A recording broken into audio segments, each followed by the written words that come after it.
Hi friends, this is Jelle from Handmade Cards Happy Hearts. Thanks for joining. I created this cute Christmas card and I hope you'll enjoy. Now let's dive right into today's card making project. I started with a piece of Bristol Smooth cardstock that I die cut using the largest of the small stitched rectangles from Lawn Fawn. And I will be ink blending this card with regular distress inks. I'm using just two colors on this card, peacock feathers and price ribbon.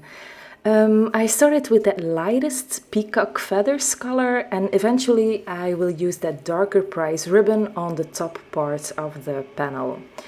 I didn't bother doing the bottom part since this will be covered up with a border anyway. I will be die cutting that later in the video.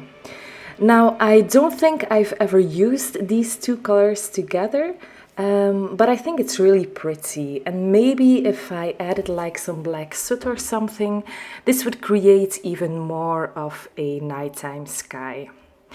Now, my ultimate tip I have for when you're doing ink blending is to use the Bristol Smooth paper and to keep going back and forth between the colors until you're happy with the results. Then I took out my splatter box and I splattered on some Perfect Pearls solution and also some black watercolor. I'm really into black splatters lately. I just think it gives a really fun effect. And this is my blended panel. Now I die cut the birch trees from Lawn Fawn and I am ink blending the edges just a little bit with salvaged patina distress ink. This is a super beautiful light blue-green ink, but I did move to a small blending brush for this just because these die cuts are so small. So I did this for the three birch trees. And I also die cut two hillside borders, also from Lawn Fawn, and this will create kind of the ground where the little penguins will stand on. And I ink blended the same salvaged patina on the edge of both of those borders here.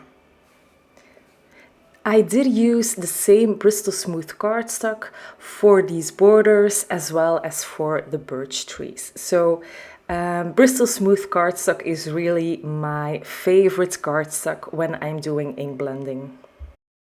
Now I'm using the penguin pals from Pretty Pink Posh.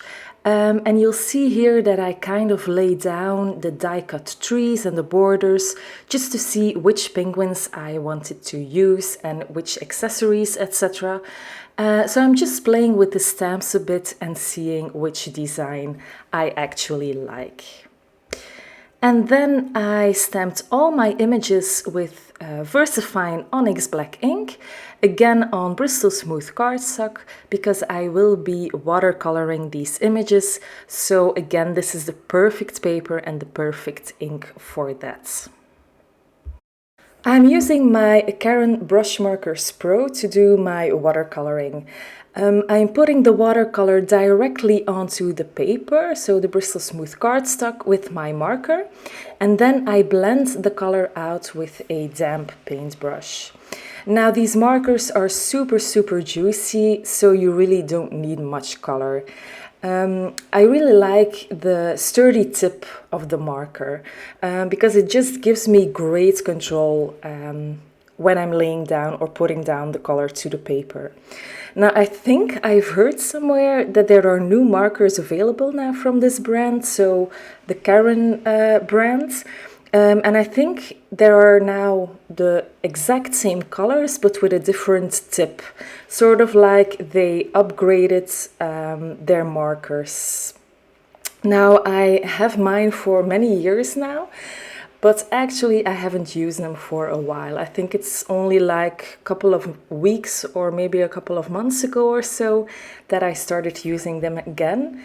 And I have to say I still love them. I really like that tip. I like the fact that they are super juicy, super easy to blend out all the colors. So Still very happy with these markers.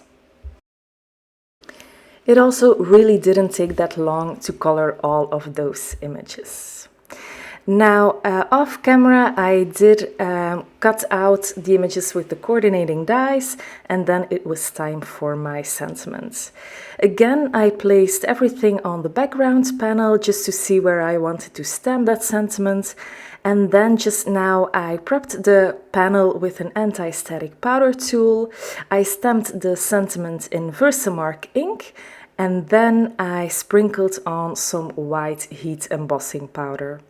And off camera, I of course heat set it with my heat tool. That sentiment, by the way, came out of the same stamp set from Pretty Pink Posh, which was the Penguin Pals. And now to assemble everything, I glued down my 3 trees with liquid glue. So here I am doing that, and then I did my 2 hillside borders, or my 2 snowy borders, and these were on top of the trees, so I had to do the trees first.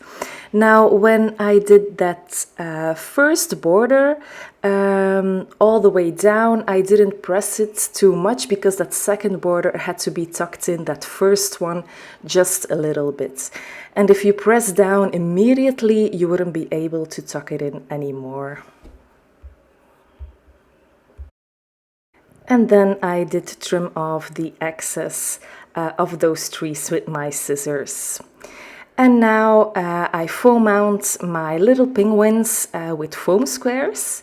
And when I was coloring, I actually figured out that 2 of these hats were supposed to be Santa hats. So I probably should have colored them red, but you know, in card making Fantasyland, anything is possible, I guess.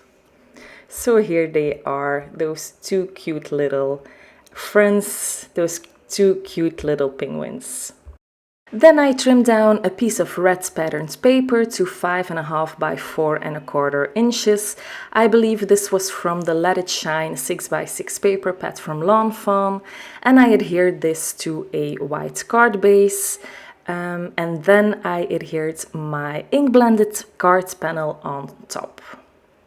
And then this really finishes off my card for today. Thank you so much for watching. If you love this project, give it a thumbs up and please consider subscribing to this YouTube channel for more card making tutorials. Until next time, happy crafting! Bye!